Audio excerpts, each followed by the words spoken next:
So hello everyone. Really excited for this workshop. This was something that's always very popular with students. So my name is Paul. I'm the assistant director in orientation transition. I use he pronouns. I will try to talk the least amount as possible because we have 4 students who have done learning abroad, including someone who's currently on a learning abroad. So I hope this is a great chance to kind of hear their experiences, ask questions. If you ask questions when you RSVP, I have those all written out as well, and feel free to ask questions as we get started. So we'll go over to Daniel, who works in learning abroad, and I'm going to share screen so we can, there, he can share that. And I'll go out of the way. Awesome. Hi, everyone on Zoom, as well as here in the office. My name's Daniel Watson. I'm the marketing and technology coordinator in the Learning Abroad office. I use he pronouns as well. So I'm gonna make this brief just because I want to hand it over to our awesome students who have taken time out of their day to talk about their experiences. Really quickly, just a couple of things about learning abroad that may not be self-evident, so I wanted to touch on them. One of the most important things that we're keeping in mind when we're working with you on finding a program that fits your academic, your professional, your personal needs is making progress towards graduation. It's a pretty common myth that learning abroad can set you back, and that is by not our goal. We want to make sure that you're going on a program that's getting you credits for your major, for your minor, whatever it is, to get you in and out the door here, which is the goal. So that student. So keep that in mind. We're going to be working with you to make sure that the program that you find is going to be getting you credits that you need to graduate. The next thing is flexibility. We have a lot of different program types. We have faculty-led programs run by faculty members here at the U. We have exchange opportunities where you can direct enroll in an international university, all prestigious universities around the world. And we've got programs through affiliate providers, which are third-party providers that run programming for universities around the country.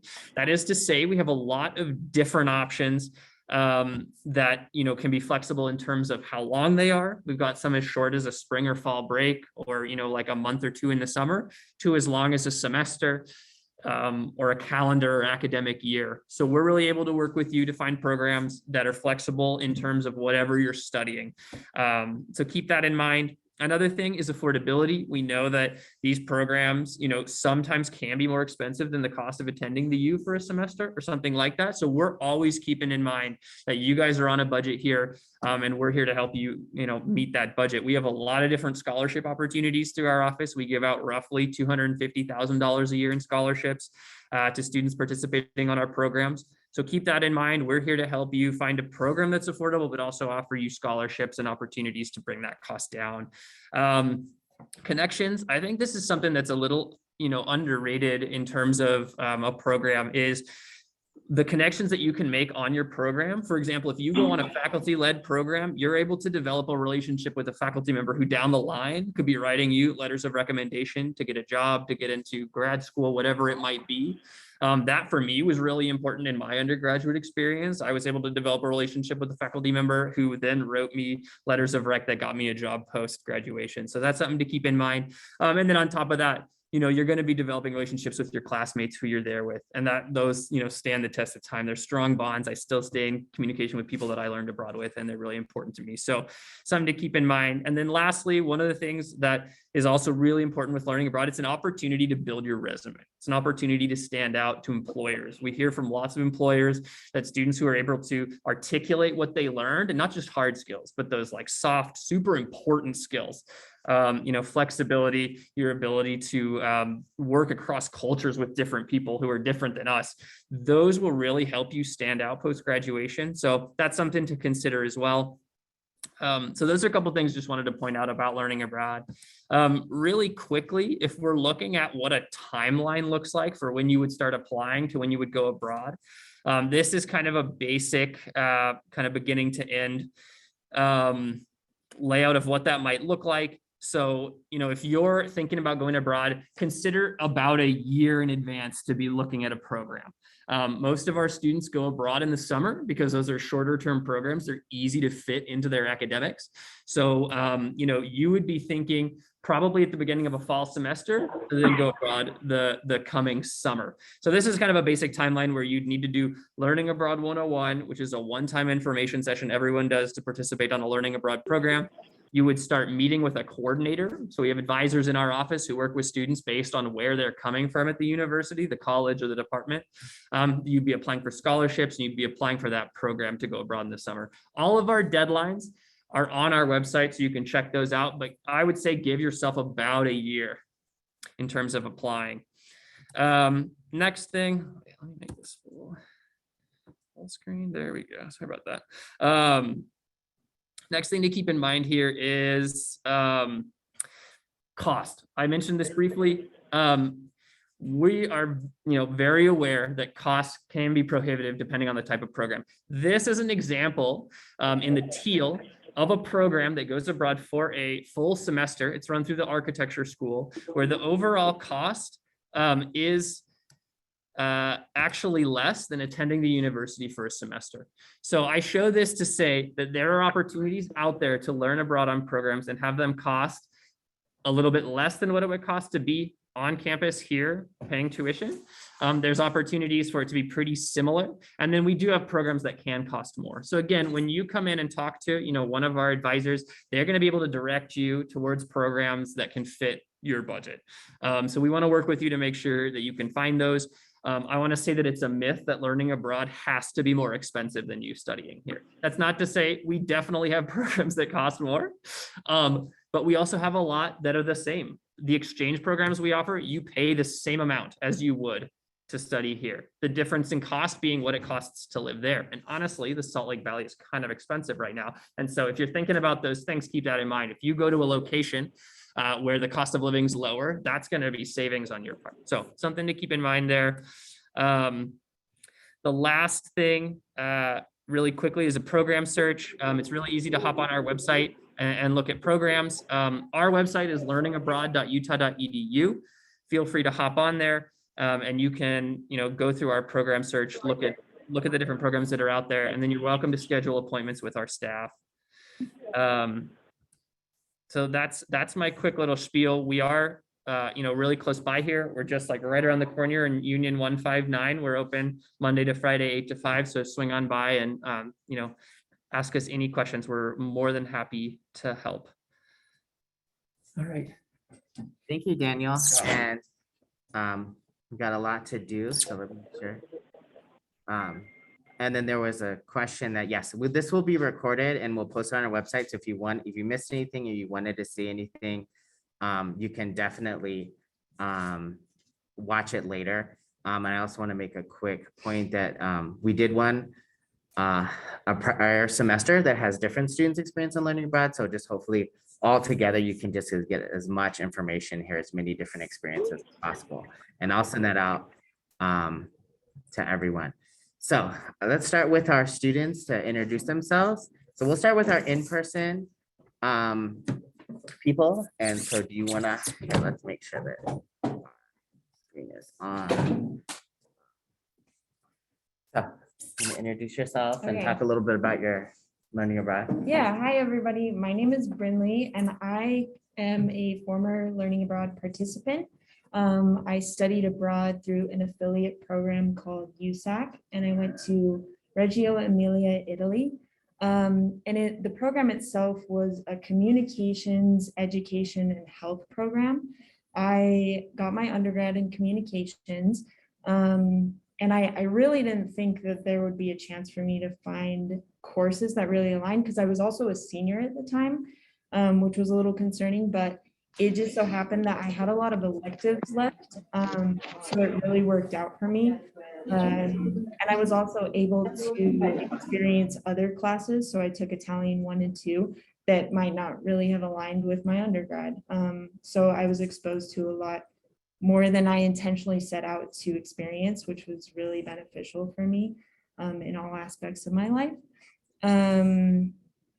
Yeah, and I would just really like a quick overview of my program. When I think about it, I think about how intimate it was, in that it was really condensed, and there was a really, there was a closeness among not only my program advisors in Italy, but in my classmates as well. There were about 26 individuals that were on my program. There were 3 program advisors, and they gave us all of our resources. So it's not necessarily, the vast sort of resources you find here up at the U of U, but they do provide you with as much as possible, which was really great. I will say I was surprised by the fact that we didn't actually have classes at the university in Reggio. It was a building down the street.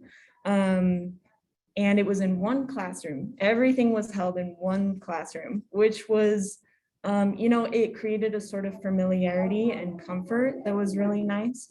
However, I will say I would have liked to interact with the Italian students more and gotten to create relationships that potentially could have lasted. So yeah, that's a little overview of my program. Thank you. That's kind of cool. I didn't know some of that about your program, so it's Yeah. fun to hear. My name is Hallie. I studied abroad in Lyon, France, and I also went through an affiliate. I went through USAC as well. I think they're kind of known for being a little bit cheaper, but still having the same quality as the other affiliates. So I was really glad I chose USAC. My program was the intensive French language and culture program. And I got my undergrad in international studies, and it completed my entire minor in French while I was there. So I guess a little bit about my experience. I think what made my experience more comfortable and easier was all the planning I put into it. I knew that I wanted to study abroad when I was as young as like middle school, high school. I always knew I wanted to. So I did do a lot of planning into this. And I did apply, like Daniel said, about a year before, and that kind of allowed me more time to plan and apply for scholarships.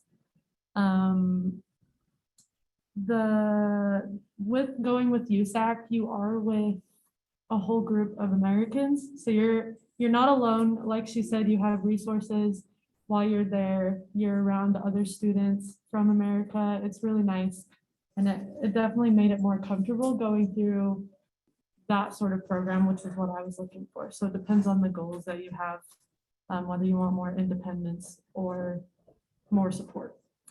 During my program, I'm not going to say it was easy. I think studying abroad is definitely a learning experience. But for me, I had a lot of fun. Classes were always fun. Being in classes with both international students and the other American students and French students. I had sort of all 3 of those groups in my classes. We also got to travel together. USAC planned excursions together. And I honestly think the 4 months, because I went for a semester, those 4 months went by really fast. But they were awesome. And that was kind of my program. Thank you. That's awesome. Teju, do you want to talk about your experience? And I know that you have previous transfer credit too before you came to the U. Yeah, so my name is Teju. I know the name on my Zoom, so it's like shows up super long, but it's Teju. I recently graduated from the U in December, but I was finished in August. So yeah, as Paul was mentioning, I did come to the U as like a transfer student, but also kind of just like as a freshman, I guess. So I did my associates in high school through UVU. So I did all my 63 credits again from high school. And like, I think that's the best way, just because looking at the youth tuition rate just for like, electives and generals, it's pretty crazy. And yeah, and again, like it all transfers over perfectly. And sorry, I'm supposed to say I studied abroad, right? I'm like totally going off. But I studied abroad this past summer, summer of 21 in Korea, and I studied abroad at the UAC, which is the Utah Asia campus. So it's like the university's, I guess, like their campus in Korea. And the cool thing about it was I went through the business school because I'm an information systems major. And I never really wanted to study abroad. And I think it was just kind of like I wanted to get through college and just finish and like start working. And I'm not a fan of Utah, so I just really wanted to find a way to get out of here. And so I think that was just like a good opportunity. And I was originally supposed to go to Japan and Korea summer of 20, but then COVID happened. And then we were supposed to go to Japan and Korea again, but then Japan was like very strict with their rules. So we went to Korea, and honestly, like as I believe it was, correct me if I'm wrong, Matthew was saying, it's like I really didn't think it was gonna have like much of an impact on me. I was just like, you know what, I've traveled before, like I've done this, but like being in a group of people that like, you know, you're kind of like, that's your only, like you go there as a group, you go there and they're the only ones that spoke English because nobody in Korea really speaks any English at all. And so, I mean, like, I'm so glad that I went because, like, Korea was amazing being there and like experiencing those things. But like, our campus is so big that like you can't ever really see the same person once sometimes, you know. And so I got to meet so many people, and there was 23 of us, and like there's just such a bond between us now. Like, I mean, we've been back since August, but like we've, you know, we're still like contacting each other. Where there's like a big group chat that goes on, and we all check up and we hang out with each other, like, you know, in smaller groups. But yeah, I think that like, you know, studying abroad, like it's just, it definitely, like, it's really cheesy to say this now because I'd always cringe when these people are like, oh my God, it changes your life. And I'm like, what are these people talking about? But now, like, now that I'm on the other side of it, I think like, again, it's like cheesy to say, but it definitely did like change my life. And like, again, there's relationships that I've built and there's connections that I've made. And, you know, even like as being at the UAC, they have to come to the Salt Lake campus for a year, but and there's people like, you know, we met in Seoul and other excursions that we went on that like, you know, those people still like those, like the locals that we got to make friends with, they still contact me and like we still chat. And so yeah, I'm glad I have that. I'm glad I had that experience. Thank you, Teju. Chanel, do you want to talk about your experience? And it'd be very exciting that you're on your learning abroad. Yeah. So right now, just I'm also in the business school, so I'm a part of like the Eccles Global program, and I'm studying abroad in Rome right now in Italy, and in March we're going to transfer over to Barcelona in Spain. But yeah, I traveled here with just 11 other students.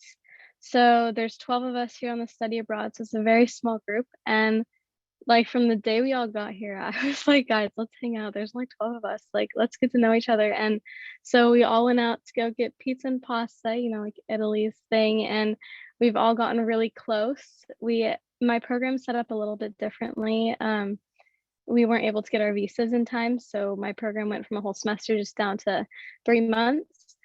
So I take a class every 3 weeks. I change classes. So next Monday is my last class or last day of this one class, and I have 4-hour long days. So I just got done with class about an hour ago.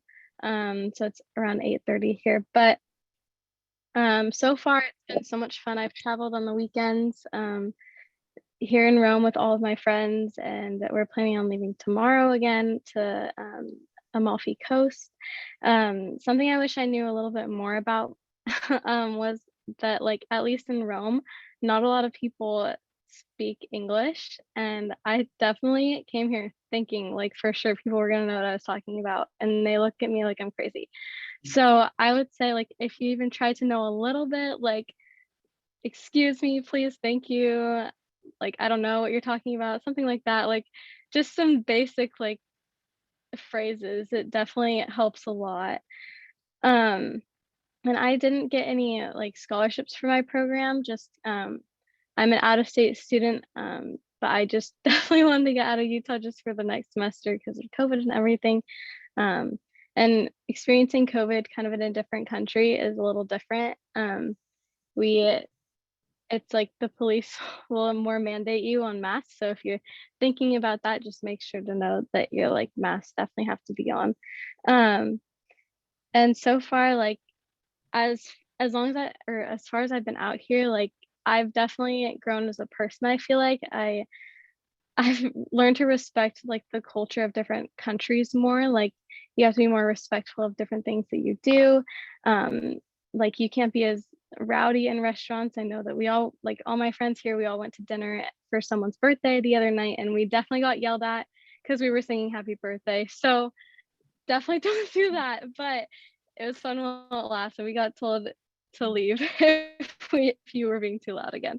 But it was a fun experience. But you just have to know like that their culture is a little bit different. But it's making memories, and it's been so much fun while I've been here. And it's only been 2 weeks, so it's just been a blast. I'd say again, like some of the only like things I was concerned about for coming here was like, how am I going to get around? And I came through the Utah Business Program, and they provided us a campus with something called CEA, and they're just about a 20-minute walk down near our courthouse in Rome. So we just walked down about 20 minutes, and we don't have class with other students, but CEA is just like a study abroad center for all students who live in the US. So we've met students from Rhode Island, Penn State, like all sorts of schools on the East Coast, really. But it's cool getting to interact with them, and we've all gotten to hang out and try and practice Italian. So if you're thinking about learning abroad, I would definitely do it. I such a tight-knit group of people that I came with made such a big impact on my life. So just everything is just so awesome about it. Yeah. Thanks, Chanel. And I think that leads right into the next question of what do you wish you had known more about? Do the people in person want to talk about that? Yeah, so I wish I would have known a lot more before I went abroad. Definitely, I know like at the time, I hadn't initially wanted to learn abroad or thought about it at all. It just kind of fell into my lap. I wish I would have asked my advisor a lot more questions, just bombarded them with questions and curiosity, because I think that's the only way that you're really going to figure it out. And I specifically kind of wish I would have known more about the exchange program, with the international universities. That may have been a better option for me. Not to say that I didn't love what I did, but it could have been different, obviously. Also, the whole scholarships thing. I did apply for one scholarship, and it wasn't even a learning abroad or Office for Global Engagement scholarship. It was one that was offered to me outside of even my affiliate. And it ended up, they gave me about $1,000, which was great, and then 3 free train rides, which was cool because the best way to travel around Europe really can be the train systems. So, and I did hesitate to apply for scholarships, thinking that my likelihood of getting them was very low. And that's just not true. Now working for learning abroad, I realize that everybody always has a chance, and it really doesn't hurt to apply because you never know what you'll be offered. And then just, I think with my program specifically, I wish there had been more communication between the program advisors in Reggio Emilia with students and earlier on, because I actually had no idea where I was living up until the day I got there. So that was really exciting. And it really is like you kind of have to take it as it comes sometimes. Like that's just life. Obviously, not all programs, not all USAC programs are like that. It just so happened that that was the case for me. And it ended up being just fine. Also, my program advisors, none of them were actually from the region we were in. So I think they unintentionally gave us some misinformation about the region. So for example, there was this park that was really beautiful, and we all walked through it all the time, to get to town, to get to the university, the main university. And I ended up babysitting at one point, and I really got to know the family. They spoke English really well. And I had told the mom that we walked through this park, and she said, that's the most dangerous park that you could ever go through. I never let my kids walk through that park. Don't ever go through that park again.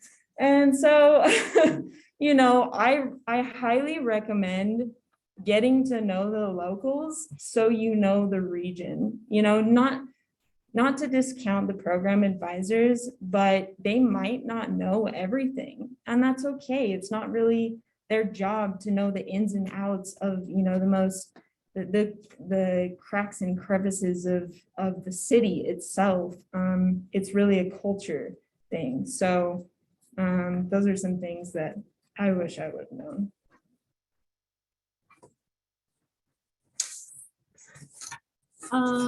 Okay. That is a good point. So like, because and especially like the learning abroad office, not everyone is going to know about every city and everything about that city. So definitely putting in the research helps. Like I said, I was kind of that student that was over preparing a little bit. I overpacked for sure. But I would spend a lot of my time like looking at the map or like watching YouTube videos about the city and just trying to get to know it. And I think that helped a lot. I would say for me, I wish I would have known that specifically Europe was so easy to travel around.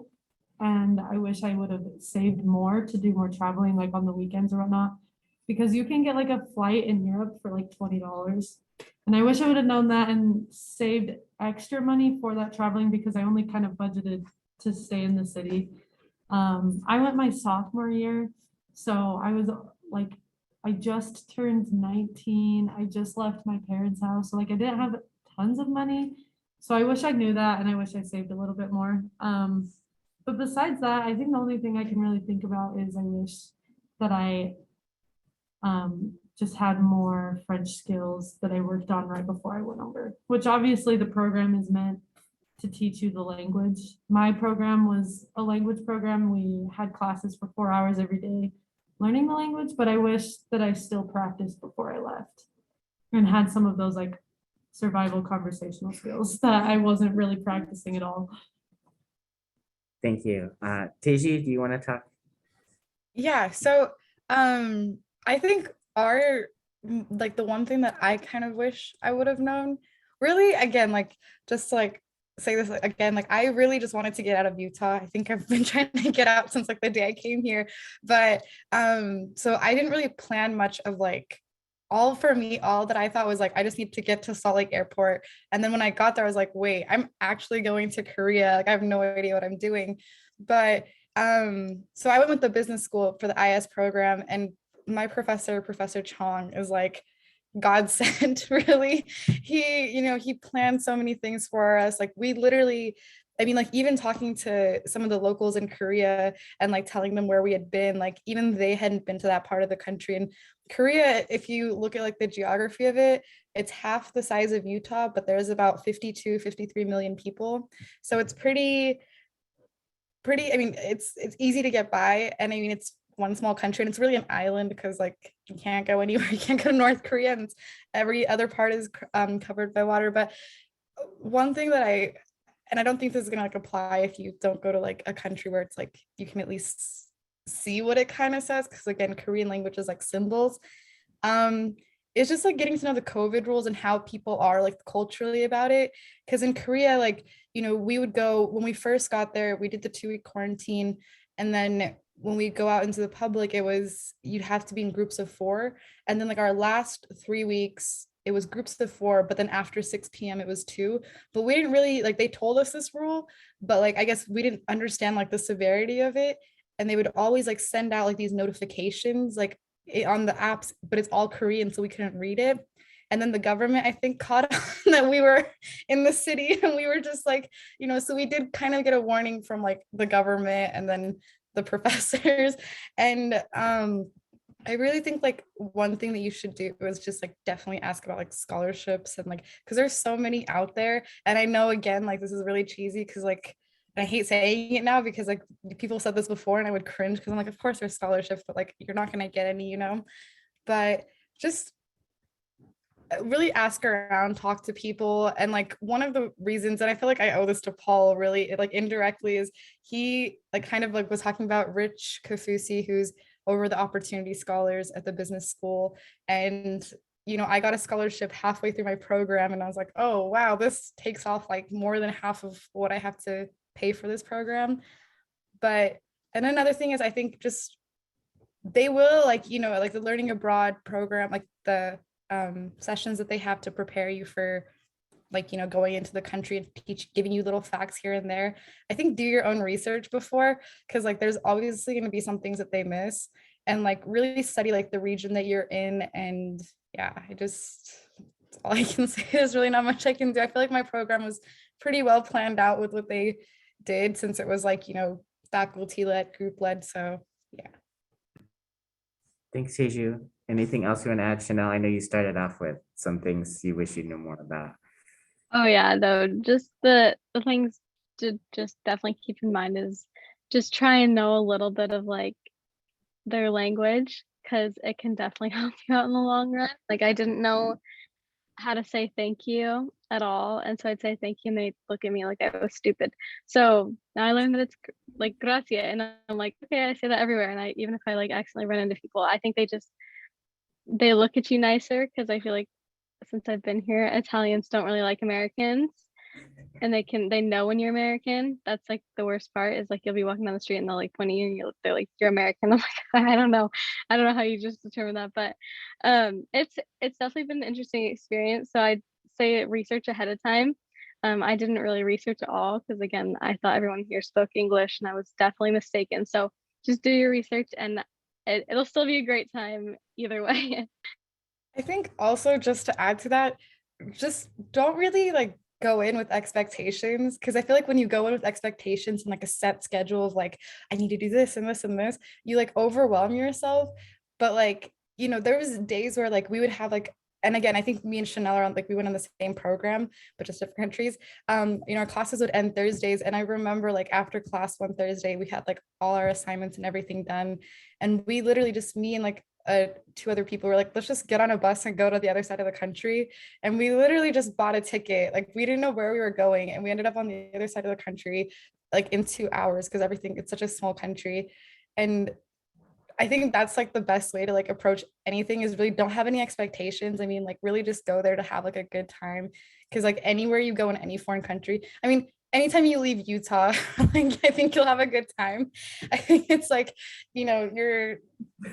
it's just really, I think again, like don't go in with any expectations, like have some places that you really want to see and like the landmarks, but really just take time to like explore, because you really like, the more that there's obviously like the big, like, Paris, like, the Eiffel Tower, all those things, but it's like the little cracks and crevices of like the country that you're just like, oh, whoa, this is like not what they show on TV or on social media. So yeah, just again, be really open-minded. I think the best thing is to be open-minded, and at the same time also be really respectful, because like when we went to Korea, like they didn't have to let us in. They didn't, like, I mean, like considering where America was with COVID and how we were handling it, and Korea does such a great job at handling it. So just be really respectful of where you are, and like be really thankful that you're there, and like respect everything around you. So yeah, sorry about that. I just like went on a tangent. Thanks, Teju. So for the next question, I think some of you have touched on already about like, how did you pay for your learning abroad? If you got scholarships, what were they? And then how did you apply for them? So with our in-person students. So I paid for most of my learning abroad with personal savings, which probably is not feasible for everybody. It wasn't really even feasible for me, to be honest, but I did it. And I don't regret it, because, you're investing for yourself in your future. And I do think education is like, access to education and to knowledge is one of the most is one of the greatest privileges that you have. I will say I did sort of draft this email to send out to my closest friends and family, and basically just said, hey, I have this opportunity to go abroad, further my education, experience a diversity in culture, really integrate myself into a new environment. And, I really appreciate the support you've given me thus far in my academic career. If you'd like to invest in it further, I never said like, hey, I'd love if you gave me some money, that would be great. Because that's just not, you have to be very strict, being a communications major, you have to be very strategic about the way you ask people for money. And so I was shocked because everybody I emailed actually was like, I would love to do this for you. We believe in you. And you'd be surprised like how many people actually support you and are like, yeah, whatever you want to do, this is incredible. So I did that. And then, as I mentioned before, I did apply for a scholarship that was sent to me through USAC, so through my program. But the organization itself was called Fund for Education Abroad. And I know that learning abroad, our office, we support that. I don't know in what capacity, like to the T, but there's a lot of opportunity there. So I would check out Fund for Education Abroad. And then I think, yeah, that was it. I kind of broke mine down. I don't know if it's like helpful for you to kind of see specifics. So I thought I would just give specifics because that might be helpful. So I was born and raised here in Utah. So I grew up here, and they have a scholarship for high school students here in Utah. It's called Regents. So I just wanted to say, if any of you have Regents, I could not apply my Regents to my program. It may have changed. I know they've changed the scholarship a few times. So I would definitely be like meeting with your financial aid advisor often to go over what applies and what doesn't. Another thing that kind of shocked me that did not apply was my academic grant. When you come to the U and like they give you a grant for like your GPA or whatever, there's like I can't remember the names of them, but there's like the academic one, there's one above it. Mine did not apply because they said it was a grant and grants can only be applied to the U. So I think if you went to the U Asia campus or an exchange, it would apply. But since I went through an affiliate, it did not apply. So I would just be on the lookout for your grants and constantly be talking to your financial aid advisor about what applies. So my program specifically was about $10,000. Per semester here, I would spend about $6,000 to $7,000 because I would take about 18 credits. So it really wasn't that much more to me, and it was totally worth it. And it came with my accommodation too. I got a scholarship through USAC as well. It was a different one. I can't remember what it was called, but affiliates give out scholarships all the time. I also had a Pell Grant that applied. I got a learning abroad scholarship called the Diversity Scholarship as well. And then my mom works for an airline and I got a random scholarship through them. But because my mom works for an airline, I also got free flights. And that's not a normal thing that a lot of people get. But that was a big reason I was able to study abroad so soon, because flying to Europe can add another $1,500 to $2,000 in flights. And since I already was pretty low on my cost of my program, not having to pay for flights to and from Europe was a huge benefit, and it saved me a lot of money. So that was how I was able to pay for my program. I also did take out one of the like financial aid loans as well. Thank you. Teju, you wanna?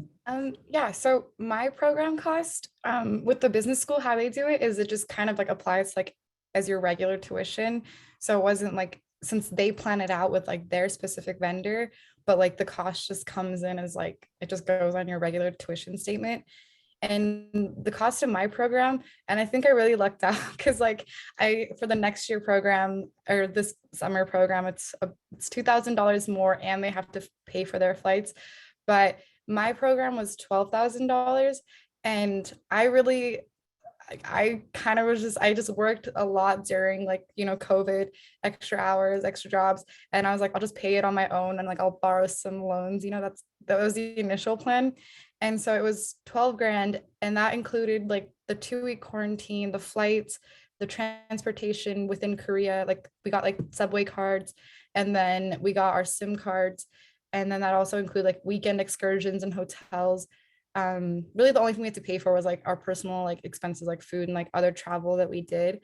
And I applied to many scholarships, and then like I tried to do it from FAFSA as well, but it was like the summer semester, and like I don't know, like there was a whole confusion. So I was like, just dealing with FAFSA alone, like it's such a stress sometimes that you're just like it's like screw it, like you're just gonna do it on your own and like figure whatever you have to do. Um, and then since COVID in Korea, like some of our excursions were canceled, which we ended up like going on our own anyways. So we got like a $700 refund. And then so I had like still 11,000 like more to pay off. And halfway through my program, I got a scholarship through Opportunity Scholars. And I realized like Korea was like, that was my last semester of college. So I was like, I don't know what to do with this scholarship. Like, is it going to apply? And I talked to the people in the scholarship office at the business school, and they're like, no, unfortunately, we can't give it to you because like, the way scholarships work at the U is it splits in half and it goes towards like fall and spring semester. So I was like, dang it, this would like, get rid of so much. But I just talked to my advisor and I was like, hey, this is, like the money was going to go towards me anyways. And so it's not my fault that I'm graduating early. So I just talked to them, and my total program cost after like the scholarship and everything was about 4,800, and I just like paid that off because I was like, I don't want to deal with it, like I'll just pay it off. It's like kind of pointless to take a loan out at this point, so I just paid it off. But I think it's really smart again to send emails to family members. I probably should have thought about that and like versed it well, but I probably would have just said, I need the money. Can you just Venmo me or something? But yeah, I think again, like it's really smart to talk to people, and there's people at the U, and I know it may not seem like it, but they're definitely really like willing to like, if they see how passionate you are about something, they're definitely willing to help you figure it out. And like, yeah, that's how it works. And then also I think if you do a program through Equals Global, and I think the Learning Abroad office is like, there's always like $1,000 scholarship that they give to like the first 20 people or something that sign up. So yeah, check that out. Correct me if I'm wrong, but that's what I've heard before.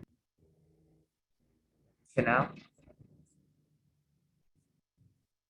So I did the same IS minor program through the Eccles Global, through the business school and all that.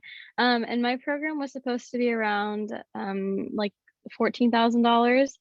But then COVID happened and something happened with our visa where we just couldn't get it in time.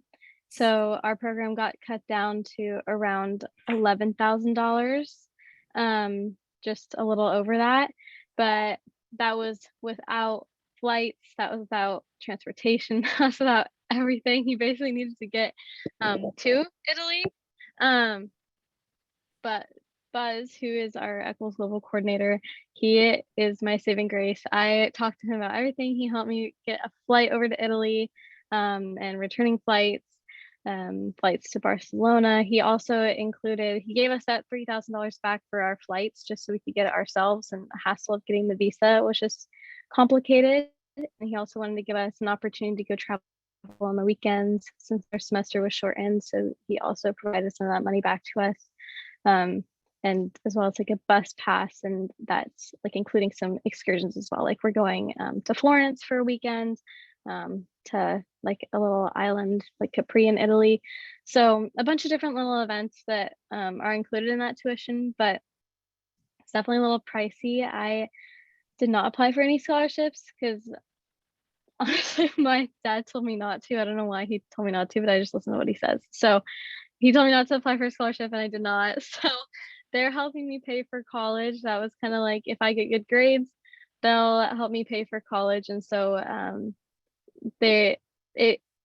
all in all, it was cheaper for me to actually study abroad than do a semester in person at the University of Utah. So that was just kind of another thing why they're like, why not? If it's cheaper to go to Europe, like, and to go travel, then why not? That's something that you've always wanted to do. So yeah, they helped me out with that, and just with COVID and everything, like that's how the costs all broke down. But things change every day, so each program can be different. But yeah. And I also, just to add to that, I did have a friend who went to the UAC through the Learning Abroad program spring of last semester. And I think again, like at the UAC, if you're I think before it was like communications and psychology majors, like that's really like the only two programs that they offered. But now they're starting to add in like engineering and like computer science and business. So if you're interested in those, it's definitely a great thing to look into. And one more thing to add, I know like price, like that's definitely what steered me away because like I had been paying out of pocket and like loans since like freshman year. And I think like now looking like any interview that I went to, and I've done so many interviews like before I got this job, and like every interview, like they look at your resume and that looks so good on a resume that you studied abroad.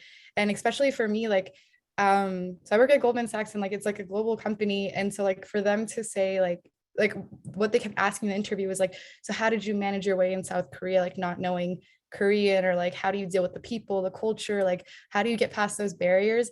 So really just like again, it's really like I know in the moment it seems so expensive and so crazy, but like it really pays off and like you're valued a bit more compared to like your coworkers because of like that experience that you have. And I never shut up about Korea. Like you literally cannot stop talking about it. So yeah, it just really adds the return on investment is like definitely great because it just adds so much more value to yourself. So yeah.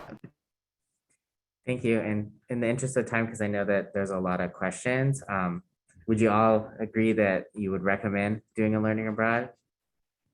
Yes. Yeah, I wanted to add Definitely. what she said with, just because I know that was one of the next questions, was how it impacted professionally. Not only did it does, as Daniel said, it stands out on your resume a lot. It helped me I've had like, I think I've had 2 or 3 internships since I came back from my learning abroad, and they all were related to my learning abroad. It's changed my career goals. My French language skills are on my resume. I've networked with the friends that I've made. I've had friends on my learning abroad program who are now in Washington, DC, or they're in nonprofits that I get to network with. And also I'm fairly young, so getting into my grad program probably wouldn't have been as easy as it is with my learning abroad experience. I was able to get it. I think it's what helps me get into my graduate program here at the U was my learning abroad experience. So I agree, it's definitely a great return on investment with your professional goals for sure.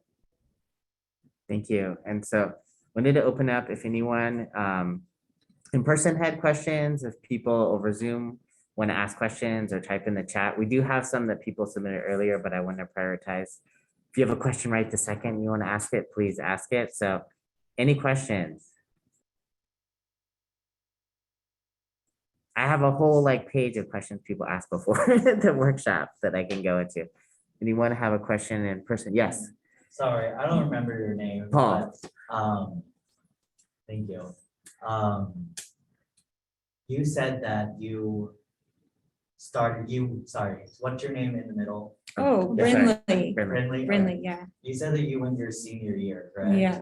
When did correct. you say you started preparing for that? So I too did it a year prior. Okay. So I went in August of 2019, but I started looking at going abroad probably in October 2018.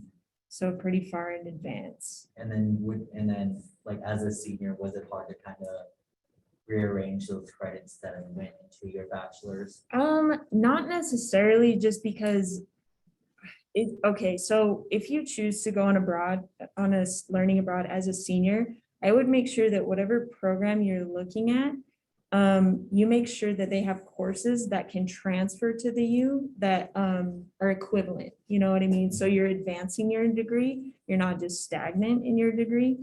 And I will say, and correct me if I'm wrong, but I think the last 15 to 17 credits, in order to get your degree here, they have to be from the U. So I had 2 semesters left after I went abroad, so I was able to fulfill those 15 to 17 credits. Yeah, so does that answer your question? Yeah, that was Okay. perfect. Thank you. Okay, yeah, And it takes time for your credits to transfer. yeah. So if gotta you go in the follow up. spring, you probably won't graduate until summer. because those credits might not come back in time. And then Teju, you went as a senior as well. Yeah, so actually it was, I know someone was saying at the beginning that it was actually it's difficult to graduate if you go on a study abroad, but going on a study abroad made it easier for me to graduate a year early. So if I would have taken those classes here on campus, I would have had to still be here till like May 2022. And so yeah, I went as a senior, and I think it was the best way to like finish off my college career, my bachelor's at least. And like one of the questions that I saw really quickly in the chat was like, are there accommodations for married student spouses? And at the UAC, they do have, Professor Chong was able to bring his wife for like a month or two, but they do have like housing for spouses and like that sort of thing. So you just need to talk to the UAC. And yeah, I hope that answered your question, Josh. I don't think my program had accommodations for married students, but I think affiliates. I don't They know. might, Yeah, depending on the affiliate. yeah. I can hop in here. I think in terms of that question, it depends on the program you're looking at. I'm not sure whether or not the UAC would allow like a spouse to come in. Maybe they do. I'm just not. It was actually through IGC. Like UAC is just like one of the campuses on IGC, so it would be That through makes sense. IGC housing. Yeah. Yeah, the IGC is the campus on which the UAsia campus is, and they very well could. Also, if you go on an exchange program, it's more on you to set up the housing in those situations. Now, those universities have student services that can help you find housing and stuff, so it's not like totally, up in the air on you, but an exchange opportunity would probably be my recommendation if you have someone that you want to bring along, a spouse, a kid, that kind of thing. Because I mean, it's going to be a more affordable type program, and then you're the one getting the housing. It's not like you're in a dorm or something. So that would be my recommendation. But yeah, I mean, the UAsia campus is an awesome opportunity too. I will plug that for sure. The housing there is very affordable. It's something like, I think for a single, it's like $1,300 for a semester, and for a double, it's like $900. Don't quote me on that, but it's around that. And so, I mean, you can see the savings there in terms of how much it costs to live in Salt Lake versus that. But that was kind of off topic. I pay $1,300 a month here, so. Yeah, exactly. I mean, you save that's like 4 times, what it Yeah. would be. And then, do you want to answer? Yeah, I read this question. Also, you did spell my name correctly, so thank you. Yeah, so how it was set up, we had class Monday, Tuesday, Thursday, Friday. I don't know why we had Wednesday off, but we did. And the classes were 4 hours a day, and it was straight French language. So when we got, like the second day we got to Lyon, we had to take a French test, and it was a written and an oral test, and then that placed you into your level. And then within that level, you had students, like local students, international students, and obviously the American students in the affiliate program. They were all mixed into that class. It was set up with the university there in the city. So yeah, they had teachers that had lesson plans. You had a textbook you had to go buy. It was just like a class here, but it was one class for 4 hours with the same teacher. Some of the days were long, I'm not gonna lie, sitting in that class, and sometimes the French was really frustrating, but I learned so much so fast, so it was great. Yeah, and then there's a question about any resources you used for your language study. Before I went to France, I was in French classes here at the U and French classes in my high school. While I was there, they required a textbook for your level of French. So we had to go to like the local bookstore and get a textbook, kind of like you would here. Yeah, and the textbook came with like a CD of language stuff. Kind of, I don't know if you guys have taken language in high school, but it reminded me of that. And we had to listen to it. So it was a textbook, yeah. To add to that, I mean, like I really didn't know much Korean before.